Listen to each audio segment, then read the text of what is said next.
अपना क्या, अपना तो कोई है ही नहीं, ना आगे है ना पिछू है, न कोई रोने वाला ना आंसू बहाने वाला। अपनी तो जैसे तैसे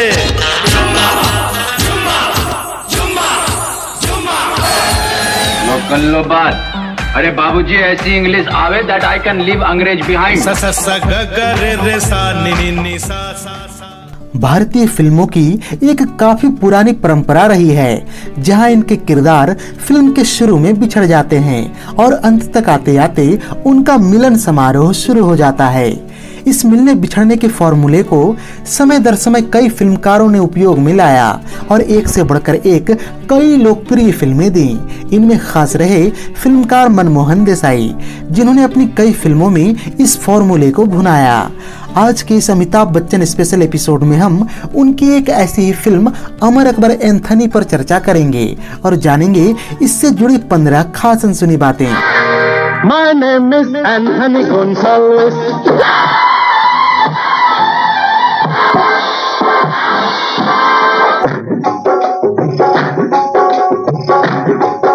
शबाब प्रेम जरा सी। एमकेडी फिल्म्स के बैनर तले इस फिल्म का निर्माण व निर्देशन किया था मनमोहन देसाई ने।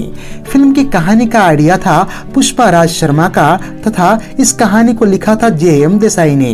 इसका स्क्रीन प्ले लिखा था प्रयागराज ने, सिनारियो लिखा था के शुक्ला ने तथा डायलॉग्स लिखे थे कादर खान साहब ने। तकरीबन 3 घंटे 5 मिनट की लंबाई वाली इस फिल्म को रिलीज किया गया था 27 मई 1977 को तथा इसके प्रमुख और सहायक भूमिकाओं में नजर आए थे विनोद खन्ना, ऋषि कपूर, अमिताभ बच्चन, शबाना आजमी, नीतू सिंह, परवीन बाबी, निरूपा रॉय, प्राण, जीवन, मुकरी, रंजीत, यूसुफ खान, हेलेन, कमल कपूर, नजीर हुसैन आदि। फिल्म अमर अकबर एंथनी में लक्ष्मीकांत प्यारेलाल की धुनों से सजे हुए कुल 7 गाने रखे गए थे, जिनके बोल लिखे थे आनंद बख्शी ने। ये गाने थे ये सच है कोई कहानी नहीं, हमको तुमसे प्यार हो गया है क्या करें, तैयब अली प्यार का दुश्मन, पर्दा है पर्दा, शिरडी वाले Sai Baba, my name is Anthony Gonsalves और फिल्म का title track Amar Akbar Anthony. Film के इन गानों में अपनी सुरीली आवाज दी थी लता मंगेशकर, मोहम्मद रफी, किशोर कुमार, महेंद्र कपूर, शैलेंद्र सिंह और मुकेश ने। चलिए अब जान लेते हैं इस फिल्म से जुड़ी 15 खास अनसुनी बातें। Fact number 1, film Amar Akbar Anthony इस साल सर्वाधिक कमाई करने वाली फिल्मों के पहले स्थान पर रही थी। इसका कुल बजट था तकरीबन 1 करोड़ रुपए और इसने बॉक्स ऑफिस पर 7 करोड़ 25 लाख रुपए कमाए थे। इस लिहाज से फिल्म को ब्लॉकबस्टर घोषित किया गया था। इस साल कमाई के मामले में दूसरे स्थान पर रही थी फिल्म धर्मवीर, जिसने 6 करोड़ 75 लाख रुपए कमाए थे और यह भी ब्लॉकबस्टर कहलाई। तथा इस साल तीसरे स्थान पर रही थी फिल्म हम किसी से कम नहीं, जिसने 4 करोड़ 25 लाख रुपए की कमाई की और यह सुपरहिट रही। फैक्ट नंबर 2, शुरू में मनमोहन देसाई एक निर्माता बनने से डर रहे थे। उनको लग रहा था कि वो बहुत बेबाक हैं और इससे उनके कलाकार नाराज हो सकते हैं, पर उनकी पत्नी और उनके मित्र प्रयागराज ने जब उन्हें समझाया तो वो निर्माता बनने को तैयार हो गए। प्रयागराज और मनमोहन देसाई ने शराब के नशे में इस फिल्म का खाका तैयार किया था और इसकी प्रेरणा उन्हें 2 घटनाओं से मिली थी। पहली प्रेरणा एक न्यूज़पेपर से मिली, जिसके अनुसार एक शराबी अपनी बीवी और 3 बच्चों से इतना तंग आ गया था कि उनको पार्क में छोड़कर भाग गया। इसके अलावा दूसरी प्रेरणा से मनमोहन देसाई को एंथनी का किरदार बनाने में काफी मदद मिली। दरअसल इस नाम का एक असली शराबी उनके बिल्डिंग के पास के गटर में अक्सर पड़ा रहता था। फैक्ट नंबर 3, आज के समय में इस फिल्म को भारत की सबसे बेहतरीन मसाला फिल्मों में से एक गिना जाता है, पर रिलीज के समय इसे समीक्षकों की काफी आलोचना सहनी पड़ी थी। फिल्म वर्ल्ड पत्रिका ने कहा था ये फिल्म इससे जुड़े सभी लोगों की तौहीन है क्योंकि इसमें जरा सी भी ताजगी नहीं है। टाइम्स ऑफ इंडिया में इस फिल्म को लेकर लिखा गया कि फिल्म को बचाने के लिए ठीक ऐसे ही चमत्कार की जरूरत है जैसे फिल्म में साईं बाबा करते दिखते हैं। डेक्कन हेराल्ड में व्यंग पूर्वक कहा गया कि यह फिल्म एकदम असंभव और तार्किक प्रतीत होती है, जो दर्शकों के सोचने की क्षमता को प्रभावित कर सकती है। फिल्म फेयर पत्रिका ने इसे 5 स्टार में से 1 स्टार दिया और इसकी कहानी को मूर्खतापूर्ण भी बताया। लेकिन मजे की बात यह है कि इसी पत्रिका द्वारा आयोजित फिल्म फेयर पुरस्कारों में इसे सर्वश्रेष्ठ फिल्म समेत 7 नामांकन दिए गए थे। फैक्ट नंबर 4, ऋषि कपूर अपनी आत्मकथा खुल्लम खुल्ला में लिखते हैं कि फिल्म लैला मजनू की राजस्थान में शूटिंग के दौरान एक दिन फिल्मकार मनमोहन देसाई ने उन्हें फोन किया और film Amar Akbar Anthony offer की।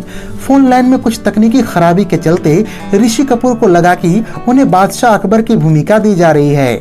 यह सोचकर उन्होंने कहा कि यह भूमिका मेरे उम्र को सूट नहीं करेगी, क्योंकि एक ऐसी भूमिका मेरे दादाजी पृथ्वीराज कपूर फिल्म मुगले आजम में निभा चुके हैं। खैर, जब लैला मजनू की शूटिंग के बाद ऋषि कपूर बंबई पहुंचे तो मनमोहन देसाई ने उनकी सारी दुविधा खत्म कर दी। इस तरह से वो अकबर की भूमिका के लिए तैयार हो गए। इसके बाद ऋषि कपूर और मनमोहन देसाई ने 1981 में नसीब और 1983 में कूली फिल्म में साथ काम किया। यहाँ आपको यह भी बताते चलें कि शम्मी कपूर की बेटी कंचन का विवाह मनमोहन देसाई के बेटे केतन देसाई के साथ हुई, जिससे ऋषि कपूर उनके रिश्तेदार भी बन गए। खैर, ये बात अलग है कि ऋषि कपूर के कैरियर की शुरुआत में मनमोहन देसाई उन्हें 4 फुटिया एक्टर कहकर उनका मजाक उड़ाया करते थे। Fact number 5, film Amar Akbar Anthony के संगीत ने उस साल काफी धूम मचाई थी। इसने न केवल उस साल का सर्वश्रेष्ठ संगीत का फिल्म फेयर पुरस्कार अपने नाम किया, बल्कि साल का दूसरा सबसे अधिक बिकने वाला एल्बम भी बना। साल 1977 का सबसे ज्यादा बिकने वाला एल्बम रहा फिल्म हम किसी से कम नहीं का। साथ ही अमर अकबर एंथनी पूरे 70 के दशक का 7वां सबसे ज्यादा बिकने वाला एल्बम भी साबित हुआ। मनमोहन देसाई इसी के साथ वो विरले फिल्मकार बने जिनकी 2 फिल्में अमर अकबर एंथनी और धर्मवीर एक ही साल में रिलीज होकर सबसे ज्यादा बिकने वाले एल्बम्स के टॉप 10 में शामिल रहे। फैक्ट नंबर 6, फिल्म का गीत हमको तुमसे हो गया है प्यार क्या करें ऐसा पहला गीत रहा जिसमें मोहम्मद रफी, किशोर कुमार, लता मंगेशकर और मुकेश ने एक साथ गाया था। इस गीत में मुकेश ने विनोद खन्ना, मोहम्मद रफी ने ऋषि कपूर और किशोर कुमार ने अमिताभ बच्चन के लिए अपनी आवाज दी थी। यहाँ मजे की बात यह रही कि 3 अलग अलग अभिनेत्रियों के लिए केवल लता मंगेशकर की आवाज का प्रयोग किया गया। फैक्ट नंबर 7, फिल्म के गीत शिरडी वाले साईं बाबा को शिरडी में शूट करने की अनुमति नहीं मिल पाई थी। इस कारण इसे मुंबई में ही सेट लगाकर फिल्माना पड़ा था। जब यह फिल्म रिलीज हुई तो कई लोगों को ऐसा लगा कि ये वास्तव में शिरडी में शूट किया गया है। यहाँ तक कि एक रशियन फैन ने तो शिरडी की यात्रा तक कर डाली, पर उसे कहीं भी वो जगह दिखाई नहीं दी। बाद में ऋषि कपूर ने उनको बताया कि ये जगह वास्तव में फिल्म का सेट है। फैक्ट नंबर 8, जब अमर अकबर एंथनी रिलीज हुई तो समीक्षकों ने यह माना कि भले ही फिल्म में 3 नायक हैं, फिर भी इसका प्रमुख केंद्र अमिताभ बच्चन ही रहे और इसके बाकी 2 नायक उनके सामने सहनायक की तरह नजर आए। ऋषि कपूर ने इस बात की आलोचना करते हुए कहा था कि अमिताभ बच्चन कभी अपने सहयोगी कलाकारों को फिल्म की सफलता का श्रेय नहीं देते हैं। मल्टी स्टारर फिल्में भी अमिताभ बच्चन की फिल्म की तरह ही प्रचारित की जाती हैं और अमिताभ बच्चन स्वयं भी फिल्म की सफलता का श्रेय उसके निर्देशक, संगीतकार, गायक और टेक्नीशियंस को दे देते हैं, पर अपने सहायक कलाकारों के बारे में एक शब्द भी नहीं कहते। फैक्ट नंबर 9, अमिताभ बच्चन को अपने कॉलेज के समय से ही अंग्रेजी के उल-जुलूल शब्दों को मिलाकर बड़बड़ाते रहने की आदत थी। अधिकतर समय इन शब्दों का कोई अर्थ ही नहीं रहता था। एक दिन मनमोहन देसाई ने अमिताभ बच्चन को ऐसे ही कुछ शब्द बड़बड़ाते हुए सुना। जब उन्होंने इस लाइन का मतलब पूछा तो अमिताभ बच्चन ने कहा कि इन बातों का कोई मतलब नहीं है, ये अंग्रेजी के शब्दों की खिचड़ी है। इससे मनमोहन देसाई को विचार आया कि इन उल-जुलूल शब्दों को मिलाकर एक गीत बनाया जा सकता है। इस तरह से उन्होंने आनंद बख्शी को ऐसा ही एक गीत बनाने के लिए कहा। फलस्वरूप my name is Anthony Gonsalves गीत का जन्म हुआ। इस गाने के शुरू में आए अंग्रेजी के पंक्ति को लेकर यह भी एक सच है कि वास्तव में ये पंक्ति ब्रिटिश प्रधानमंत्री बेंजामिन डिज़रायली ने साल 1878 में अपने संसद भवन में एक स्पीच के दौरान बोले थे। हालांकि दोनों में एक शब्द का खास अंतर नजर आता है कि इस गाने में प्रयुक्त इंटॉक्सिकेटेड शब्द के जगह पर बेंजामिन डिज़रायली ने इनइब्रिएटेड शब्द कहा था। फैक्ट नंबर 10, जिस समय ऋषि कपूर अमर अकबर एंथनी की शूटिंग कर रहे थे, उनको सलीम जावेद ने फिल्म त्रिशूल ऑफर की, पर ऋषि कपूर ने अपना रोल पसंद नहीं किया और उन्होंने यह फिल्म करने से साफ मना कर दिया। इससे चिढ़कर सलीम खान ने ऋषि कपूर को धमकी दी कि हमारी फिल्म ठुकराने का अंजाम तुम नहीं जानते, हम तुम्हारा करियर भी तबाह कर सकते हैं। पर सही मायनों में देखा जाए तो हुआ इसका उल्टा। उस साल जहां film Amar Akbar Anthony blockbuster साबित हुई, वहीं सलीम जावेद की फिल्म ईमान धर्म बुरी तरह से पिट गई। ऐसे में मनमोहन देसाई के असिस्टेंट ने ऋषि कपूर से कहा कि चलो सलीम जावेद को छेड़कर आते हैं, और वो जावेद अख्तर के घर पर जा पहुंचे। वहां नशे में ऋषि कपूर जावेद अख्तर को छेड़ने लगे कि आपकी फिल्म ईमान धर्म तो बुरी तरह से पिट गई है। यह सुनकर जावेद अख्तर ने जवाब दिया कि हमारी एक फिल्म फ्लॉप हुई है, आपने तो फ्लॉप फिल्मों के ग्रंथ ही लिख डाली है। फैक्ट नंबर 11, ये वो समय था जब अमिताभ बच्चन और विनोद खन्ना के बीच एक तरह की प्रतिद्वंदिता देखने को मिलती थी। गौरतलब है कि जब मनमोहन देसाई की फिल्म परवरिश रिलीज हुई तो कई लोगों ने माना कि उसमें विनोद खन्ना का रोल अमिताभ बच्चन से बेहतर था। ऐसे में अमिताभ बच्चन ने कोशिश किया कि आने वाली मल्टी स्टारर फिल्मों में उनका रोल सबसे महत्वपूर्ण हो। यह बात फिल्म अमर अकबर एंथनी में साफ साफ महसूस किया जा सकता है। भले इस फिल्म में 3 नायक थे, फिर भी अमिताभ बच्चन फिल्म के केंद्र बिंदु रहे। इससे आगे चलकर देश प्रेमी, महान और पुकार जैसी फिल्मों में अमिताभ बच्चन के सामने या तो किसी छोटे स्टार को लिया जाने लगा या फिर अमिताभ खुद ही 2 या 2 से ज्यादा भूमिकाएं निभाने लगे। Fact number 12, Manmohan Desai film Amar Akbar Anthony की कहानी को दोबारा बनाना चाहते थे और इसके लिए उन्होंने तीनों कलाकारों को दोबारा लाने की कोशिश भी की, पर विनोद खन्ना और ऋषि कपूर ने फिल्म को करने से साफ इनकार कर दिया। जिसके बाद मनमोहन देसाई ने कहानी में बदलाव करके उसे गंगा जमुना सरस्वती के रूप में बनाया। पर जहां अमर अकबर एंथनी ब्लॉकबस्टर फिल्म साबित हुई थी, वहीं गंगा जमुना सरस्वती उसके 10 सालों बाद भी रिलीज होकर उससे अधिक कमाई ही कर पाई और असफल साबित हुई।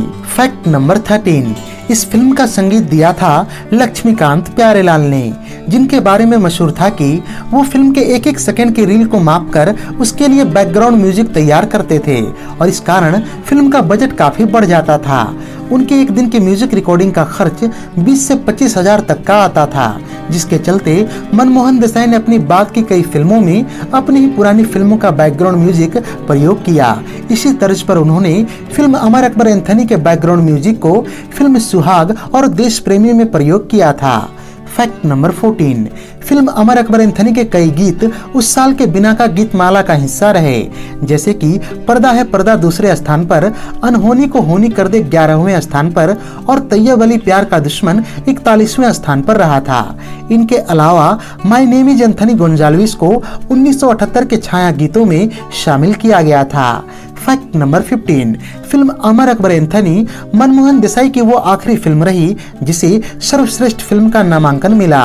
साथ ही यही वो आखिरी फिल्म भी रही जिसने कोई फिल्म फेयर पुरस्कार जीता हो। अमर अकबर एंथनी के बाद उनकी किसी भी फिल्म को यह पुरस्कार नहीं मिला। तो ये थी मनमोहन देसाई की blockbuster film Amar Akbar Anthony पर हमारी एक विशेष प्रस्तुति। उम्मीद है कि यह वीडियो आपको बेहद ही पसंद आई होगी। अगर वीडियो पसंद आई हो तो इसे लाइक और शेयर भी कर दें तथा ऐसे ही दिलचस्प वीडियोस की नोटिफिकेशन पाने के लिए चैनल को सब्सक्राइब करके बेल आइकॉन में ऑल का बटन दबा दें। धन्यवाद।